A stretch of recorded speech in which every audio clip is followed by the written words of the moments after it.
Welcome to the IT Career Energizer podcast.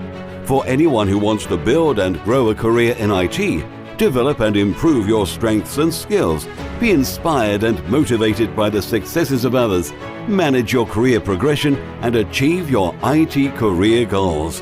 And now, your host, Phil Burgess. Welcome to episode 61 of the IT Career Energizer, a weekly podcast where I chat with inspiring IT professionals, consultants and experts from around the world. To find out more about the podcast, visit itcareerenergizer.com. And remember to subscribe to get new episodes automatically downloaded to your device. And now let's chat with today's featured guest, Sandro Mancuso. Sandro is co-founder of Codurance, author of the Software Craftsman, an international speaker, and founder of the London Software Craftsmanship Community. He currently helps organizations and development teams to get better at delivering business value through well-crafted software. So Sandro, can I ask you to expand on that summary and tell us a little bit more about yourself? Hi, Phil. I started my career around 22 years ago, and more than half of it I spent in consultancy companies, which gave me a good exposure to companies of all sorts, from startups to large enterprises, from product companies to investment banks, different technologies. So I think that working for consultancies prepared me to what I'm doing today and gave me a good basis to understand where I'm going with my career as well.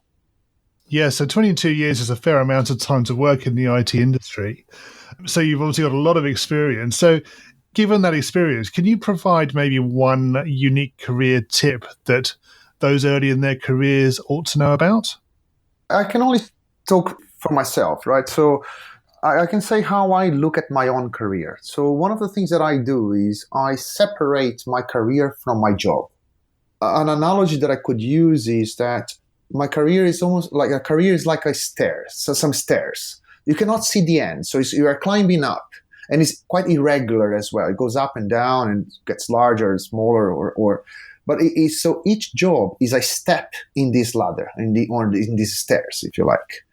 I think that it's quite dangerous to mix the two. I think that your career is composed by multiple jobs, each job being a step. Some of them are very large, some of them are small, narrow, large. So as long as you understand where you are trying to go, I try to see if my job is still aligned to where I want to go. Yeah. And sometimes for different circumstances, there is a misalignment. And at that point, you need to make a choice. Change direction or you change jobs. So do you see each job as part of how you form your career? It's the components of your career as opposed to the career itself. That's correct. So that's absolutely correct. So I do kind of like almost in an agile fashion, right? So you have a vision, and then you have like smaller milestones, and then you expect and adapt. And every now and again, I ask myself, like, where am I going? Am I still going in the right direction? And then while I'm working for a company, I'll give everything I can, everything I have. I'll give my best. So that partnership, while we're working together, I'll do everything I can to make that a successful partnership. But at some point, we'll go separate ways. This may take a few months, this may take years. I worked for a company for 5 years and another one for 3 months. So given your career experience, there must be times where things haven't gone so well. So can you maybe give us an example of maybe your worst IT career moment and what you learned from that? Spending so many years in consultancies, I was exposed to so many different environments and organizations that I had a very good amount of good and bad experiences, I would say. I think that one of the worst I had, it was around 2007, 2008. It was the early days of mobile apps. I think that the first iPhone was released in early 2007, if I'm not wrong. And at that time, most of the large organizations, mainly the telecoms, were trying to create their apps and things like that. So I was working for a telecom via a consultancy company, and they were planning to launch their product simultaneously in 3 different countries in Europe with more than 20 million subscribers. And we spent months. It was very hierarchical, highly political environment. Teams didn't talk to each other, and we were all trying to build parts of it. And so we were raising the flag and say, like, this is not going to work. We have loads of problems within our team and in other teams. But they didn't want to listen at all. The managers felt as an attack. As soon as you would say that something is wrong somewhere else, they would feel as an attack. So we tried our best. And in one of the meetings, I remember clearly where the guy told me, like, look, you are an external person here. Your job here is to code and do what you are told and not to try to give opinions on things that are outside the scope of your job. So, of course, that for the morale is never great when you're trying to do more than your job and you hear that.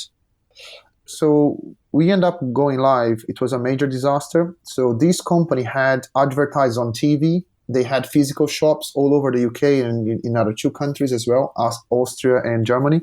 So they had a massive campaign. They had to go live at that date.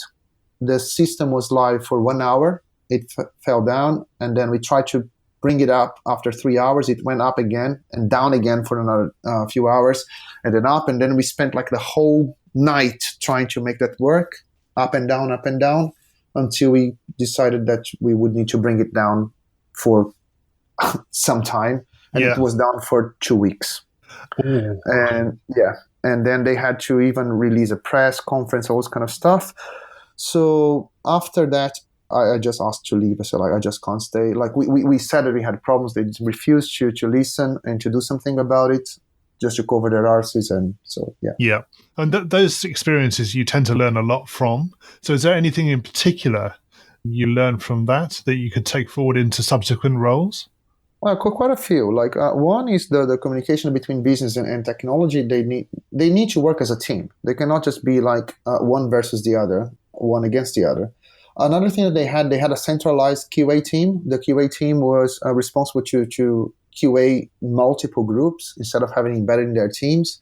There was even a meeting where the big CTO said that the QA team had raised more than 1,000 bugs in 6 months, and everyone was happy about it.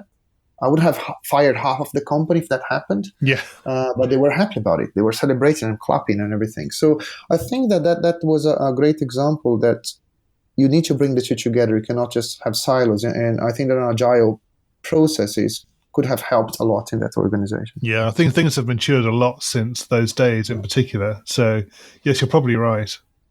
So obviously that wasn't the best experience, but could you take us forward maybe to a career highlight or greatest success and tell us about that? I was always very diligent with my career. Since the very, very beginning, even before I joined the IT industry, I was always carefully planning my steps and where I wanted to go. And so I had a few things that were very cool, I think, that worth mentioning. One was the move to the UK. I think that coming from Brazil and moving to the UK was a massive improvement in my career. Like I was exposed, I moved to the UK in 2004, and that was when the whole agile movement was getting popular because it's from 2001, right? So the agile movement. So 2004 was a great year for, like, there were a lot of companies, a lot of very, very smart people in London specifically, pushing the boundaries and creating new practices and techniques and evolving them. And I was lucky that's why one of the reasons that I wanted to come to London is to be part of it. And I was able to meet all these people. So this was a great thing. Starting the first software craftsmanship community in Europe, and today is the largest in the world, was also another thing. So that I've done that in 2010. Writing the book on software craftsmanship was also a personal satisfaction, but also having a guy like Bob Martin to like my work and write the foreword and have the book as part of his series, that was great. Yes, great endorsement. Yeah, absolutely. So, and today being invited to go to many conferences around the world and giving opening and closing keynotes and things like that. So it's there are quite a few things, but one of the biggest is starting my own company after a failure attempt on a startup I had many years before. So trying again, but a different company, and having Codurance as a company that is created with the foundation of software craftsmanship is on So Codurance represents the values and principles of software craftsmanship, and running a company with open financials, open salaries, and run by developers is quite exciting. It's challenging, but it's probably one of the highlights of my career as well. So given that you do run Codurance, obviously you have an interest in the future of the IT industry. Mm-hmm. So is there anything in particular that excites you about the IT industry and careers in IT in the future? I'm a software developer, right? So at heart, that's what I do. I write code. And code is everywhere. So software is everywhere. Everywhere you look at, there's software behind. So our lives depend on software. And this is just going to get worse or better, depending on how you look at it. So the demand for software professionals or for software in general, well, we just sent a Tesla to space 2 days ago, right? So that's where technology is going. That's how crazy things are, how fast things are moving. So the demand for software, but not only software, for quality software. So for the importance, cars are completely controlled by software, medicines, surgeries. So everything has software behind. I believe that we are, at least I hope, that we become a little bit more professionals, if you like. Professionals in the term of being more diligent. I don't like to compare to engineering. I think that software is a discipline on its own. I don't like to keep borrowing from other places.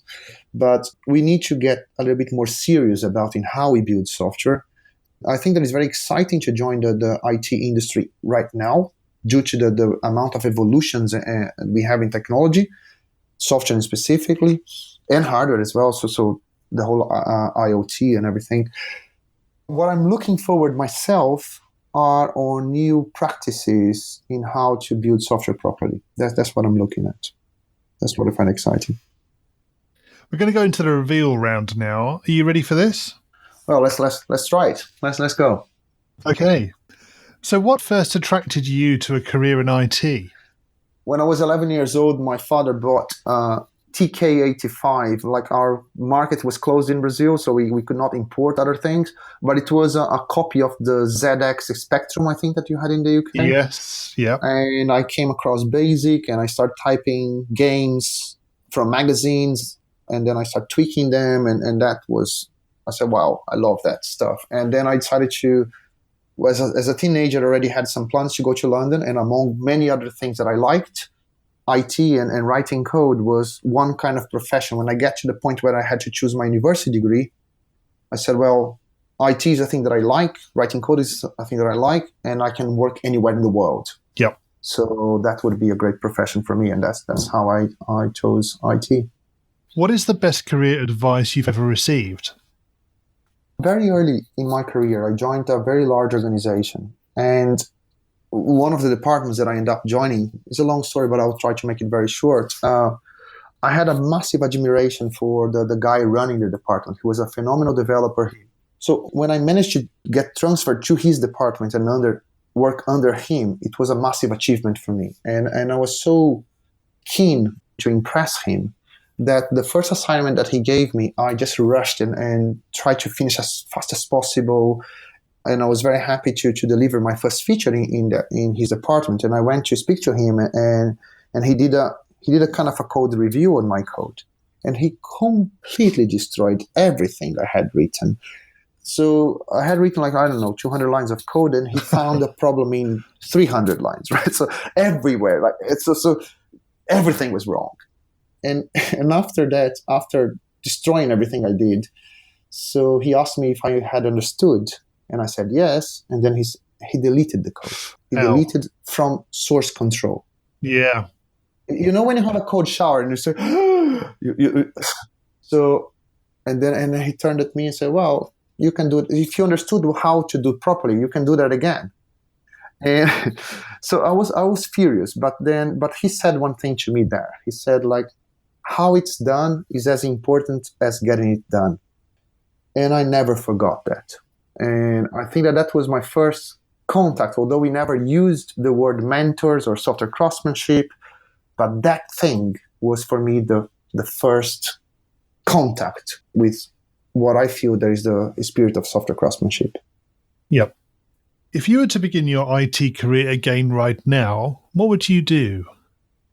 I think that we all, well, not all, but like quite a few of us suffer sometimes from the imposter syndrome. I also think that we are all limited by our own ignorance. The only way that I can go beyond my own ignorance is if I benefit from the knowledge of other people. So I think that when I look back, the tech communities were very, very important to me. I was either part of them or created one, so I learned a lot and developed a lot with the involvement with the communities. I think that if I was starting again to speed up the process and go beyond my own ignorance, I would join the communities earlier, and I would start sharing what I know earlier as well, without worrying who is going to read or watch whatever I'm talking about. Yep. I think that's what I would do. What career objectives are you focusing on right now? So I have two main objectives right now.